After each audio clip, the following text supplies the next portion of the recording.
In the start of the 21st 100 years, human development is at a defining moment. In light of normal determination, researchers foresee that the future will be loaded with brilliant individuals and trend-setting innovation. Anyway, people before long refute the hypothesis. Since they're on head of the well-established pecking order, they don't have to keep advancing, so they get lethargic and stupider consistently. The shrewd, rich individuals think a ton prior to having youngsters since it's a major choice. However, they wind up standing by such a lot of that they bite the dust without having any beneficiaries. Then again, moronic needy individuals continue to duplicate like rabbits and make more stupid children that in the future have significantly more moronic children. In 2005, in an Army installation in Washington, D.C., Armed Force Custodian Joe is staring at the television during his shift. Out of nowhere, he's moved toward by his senior, who reports Joe is getting swapped in light of the fact that he's been picked for an exceptionally secret task.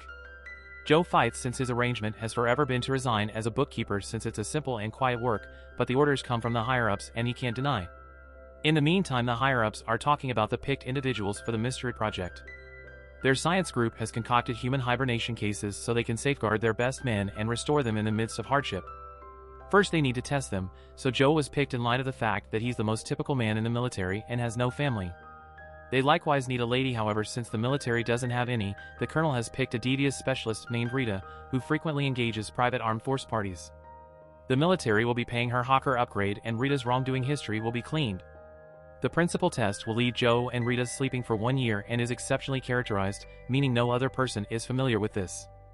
The following day, Joe and Rita are together in a lounge area for a clinical check. Joe visits with Rita, who claims to be a painter when Joe gets some information about her life. At the point when the researchers places them in the hibernation units, they're given IVs and Rita goes crazy. Joe quiets her down and requests that she trust the military. At the point when Rita unintentionally makes reference to upgrade, she imagines that is her sweetheart and Joe believes it's a Dutch name, still not seeing every one of the dubious openings in her story. Then the researchers put them to bed and close the units, locking the lab entryway when they leave. Before long, the colonel and upgrade get captured in light of their association with unlawful substances and filthy specialists. This outrage makes the base be shut and the structure annihilated, so the units are left failed to remember under all the flotsam and jetsam. While Joe and Rita rest, years pass and society starts to get increasingly more dumb consistently at a frightening velocity. Individuals trust that hereditary designing will fix this, however sadly the most splendid personalities and most assets are spent on less significant issues like balding. Populace at last detonates and knowledge declines until mankind couldn't actually take care of the most essential issues. Trash is stacked for quite a long time and in 2505, the incomparable trash torrential slide occurs. A truck is dropping more trash on the heap and the weight at long last turns out to be excessively, so a gigantic avalanche goes down. The heap of trash falls and hauls Joe's unit, dropping it through a window into Frito's loft. Disregarding the calamity behind him, Frito watches an exceptionally moronic satire show on his monster television. The unit initiates and stirs Joe, who is mixed up and confounded. He continues to get some information about the circumstance and Frito gets irritated, so he gets off his latrine seat and tosses Joe through the window. A short time later, Joe searches for help, yet individuals talk in English that blends hillbilly, valley young lady, and ghetto shop talk, so he can't speak with local people, who call his discourse self-important. As he glances around, Joe sees how much the city has changed. Everything is in ruins, there are advertisements all over the place, and brands utilize idiotic or grimy names. Ultimately, he tracks down a medical clinic with a severely planned sign and heads inside, finding more signs that seem to be an inexpensive food spot, soil and junk all over the place, and even gaming machines. The assistant doesn't talk, she simply has buttons to press for the right side effect. Since Joe portrays a lot of things and doesn't have the foggiest idea what's going on, the secretary goes for the "I don't have the foggiest idea" button. While ready to be called, Joe attempts to drink from a drinking fountain, yet a caffeinated drink called Brondo emerges, all things considered. He gets some information about it, who giggles at needing to hydrate since it has a place in the latrines. Then Joe makes a line to enter a symptomatic machine, where they make him connects his mouth, ear, and back. Anyway, the specialist blends the attachments and Joe needs to place the back one into his mouth. The revulsion makes them race to wash his mouth with caffeinated drink. Next, Joe goes to the specialist's office and sees a magazine dated 2505, yet he believes it's a misprint. The specialist says a lot of hogwash and finishes up Joe is impeded, for which he charges him $5 billion. At the point when Joe takes a gander at the bill, he sees the year 2505, lastly understands he's from now on. While the specialist continues to get some information about his resident tattoo, Joe goes to the window to investigate the city. There's obliteration and junk all over the place, and there are scarcely any tall structures left. The specialist acknowledges Joe is unscannable. Simultaneously, Joe understands he's been dozed for a very long time, so the two of them shout. Since the specialist actuates an alert, Joe takes off. In the city, he sees more things like the enormous clock that is stuck on similar time the entire day and the signs with filthy pictures in addition to revile words. The economy is in disregard and food supplies are assaulted. Joe goes to the film and learns the main accessible film is an hour-and-a-half recording of a stripped-back flatulating, which has won 8 Oscars. Everybody around him thinks that it is comical. That evening, Joe watches a lady attempting to get fries from a machine and fizzling. After she leaves, he arrives at inside the machine to attempt to get the chips, just to be found in the act by the police. They notice he's unscannable and quickly tackle him to capture him, disregarding him when he expresses he's with the military. At that point he sees Rita's case close by, however the police shut him up with pepper shower. In court, Joe is kept inside an enclosure and individuals toss things at him. The walls are additionally covered with promotions. Joe is taken to his seat for his preliminary and he finds his legal counselor is Frito, who as opposed to safeguarding him gripes about his messed up window. The two legal counselors and the appointed authorities simply continue to ramble a lot of babble, and the group before long is hurling abuses as well. Joe attempts to protect himself with reasonable contentions, yet his voice just gets others to giggle and he's seen as blameworthy. In the meantime, Rita's likewise awakened and attempts to call upgrade from a public telephone, which requires $2,000 to utilize. A man attempts to get her administrations and she deceives him by getting compensated, however requesting that he stand by. At the point when she takes a gander at the bills, she's stunned by every one of the imbecilic words and the peculiar face on them. In the first part of the day, Joe is taken to a machine so he can get his resident ID tattoo. At the point when the simulated intelligence requests his name, Joe has a go at making sense that he doesn't know what's going on, and the machine thinks not certain is his name. Joe has a go at remedying it, however it's past the point of no return. He gets the tattoo and the ID shows an extremely terrible picture with some unacceptable name. Next, Joe is taken to a plentifulness test so they can pick the right prison work for him. The test is more straightforward than first grade and it disturbs Joe to see individuals experiencing difficulty with basic shapes. A while later, Joe is brought to jail, where he sees an excessive number of individuals secured in similar cell and watchmen tossing food at them as though they were pigs. At long last, seeing exactly the way in which imbecilic everybody really is, Joe lets a watchman know that they committed an error and he should leave prison today, not getting in. The watchman sends him to the gathering, where an official removes his binds prior to really looking at the framework. He rapidly acknowledges he shouldn't leave, so Joe requests that he actually take a look at the actual documents. While the cop is occupied, Joe runs out of the structure. The programmed weapons by the entryway have a go at shooting him, but they're in a terrible state and obliterate each other, all things considered. Before supper, Joe gets back to Frito's condo and inquires as to whether time machines have been imagined. Frito says they have yet, won't assist him with tracking down it, but he concurs when Joe vows to return to the past and open an investment account in Frito's name, which would have $80 billion at this point. At that point the police begin beating on Frito's entryway, so Joe changes garments and escapes with Frito through the window. The pair leaves in Frito's vehicle and finds Rita wearing new garments at a corner where she's actually deceiving a similar person for cash. Joe hauls her into the vehicle forcibly and makes sense of everything while they drive away, which gets Rita shouting out of resentment. Tragically, there are scanners at different spots in the city and they distinguish Joe's tattoo, so presently the police have their area. To exacerbate the situation, the vehicle unexpectedly stops on the grounds that the battery runs out. The triplet gets out and conceals just before the police show up to kill the vehicle. A group assembles around the superfluous blasts and even stir up some dust for no particular reason. After numerous long periods of strolling, the threesome comes to Costco, which presently sells each item regardless of the classification. It offers school courses as well, and Frito turned into a legal counselor here.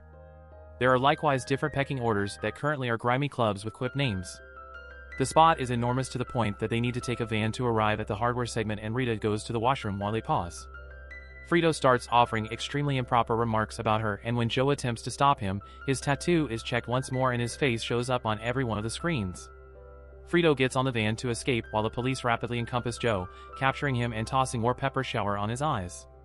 Rita emerges from the restroom and sees the police, so she remains stowed away. Minutes after the fact, Joe is taken to the White House and meets the president's group. He's stunned to hear that his intelligence level test shows he's the savviest fellow on the planet, so they believe that he should be Secretary of Inside. Joe attempts to make sense of this as neither rhyme nor reason, however, is intruded on by the appearance of President Camacho, who gets Joe's head, figuring it ought to be greater for a shrewd person.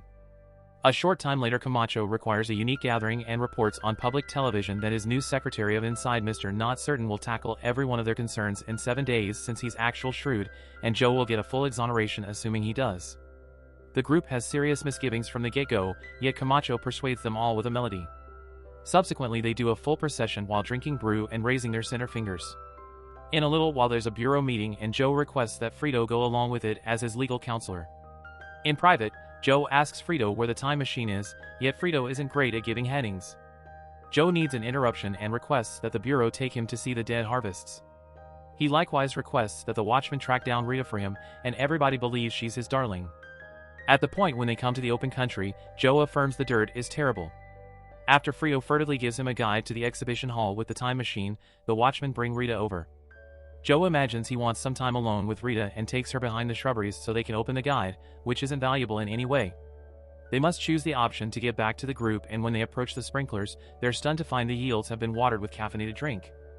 It would seem in 2330, Brondo disposed of water since they saw it as a danger, and presently even the cows and children are taking care of the caffeinated drink. It takes Joe a few hours to persuade the group to change Brondo for water, and in the end he wins the contention by saying he can converse with plants so he understands what they need. They go through the entire day putting in new water sprinklers, fully supported by Camacho. At the point when sun sets, they're given a room in the White House. Rita uncovers she got an exoneration because of Joe and offers him to share the bed for the evening, yet Joe declines since he actually believes she's a painter dating her supervisor upgrade. A couple of days after the fact, somebody tosses a stone at the window and Joe sees a furious group outside. It turns out changing to water has dropped Brondo's stocks to nothing, and an enormous piece of the populace has lost their positions, so presently they're dissenting. A crisis bureau meeting is held with the Brondo president, who faults everything on Joe's arrangement. Before long he's taken to preliminary, and Fox News makes a dreadful inclusion of it, not surprisingly. Joe is viewed as blameworthy and condemned to an evening of restoration. At first Joe imagines that sounds fine, yet restoration is a beast truck field where detainees are pursued and killed on the off chance that they don't run quickly enough. Rita visits Joe in jail, and notification they fasten him to a stone so he can't take off like last time. Joe requests that she make the opportunity machine return to the past and advise everybody to remain in school. That evening, even Camacho goes to recovery and the group thrashes the person singing the public song of devotion. Two tremendous trucks enter the field showing perilous weapons that seem to be a man's organ, however Joe just gets a wobbly vehicle with a flabby silicone part. The police put Joe's stone on the rear of the vehicle, what breaks a decent piece of it. At the point when he drives in, individuals begin tossing things at him. At the White House, Frito watches the show while Rita peers through the window. She's stunned to see a blossom filling in the nursery and requests that Frito take her to the field. On their way there, they see the yields are genuinely developing. At the point when the showdown starts, a third truck enters the field. It's much greater and cuts down piece of the structure, so it winds up covered under the trash. One of the little trucks goes on and rapidly rips the rooftop off Joe's vehicle before the other one hits it as an afterthought. At that point Rita shows up and attempts to converse with Camacho, who doesn't trust her story. The trucks accelerate and attempt to collide with the vehicle simultaneously, however Joe additionally speeds up and makes the stone tumble off. The chain hauls him out while the vehicle continues onward, so the two trucks wind up running into one another in one major blast. Everybody is befuddled on the grounds that they don't believe the lawbreaker should win, however the driver of the third truck, Hamburger Incomparable, unexpectedly raises from the garbage with a flamethrower. Getting frantic, Rita payoffs Frito and a cameraman, requesting that they go film the harvests. Then, at that point, she races to the control room and fools the professional into leaving. Anyway, when the couple shows up at the field, they get diverted by a wicket club. After coincidentally torching a worker, Meade begins taking shots at Joe, obliterating his stone. Presently Joe can take off and take cover behind the trucks. Joe gets on top to snatch a hanging receiver and gives a moving discourse about his goals to help, however the group can't stand it. The specialists move the mouthpiece away and Joe clutches it to avoid the flamethrower's range, but they're gradually dropping it down.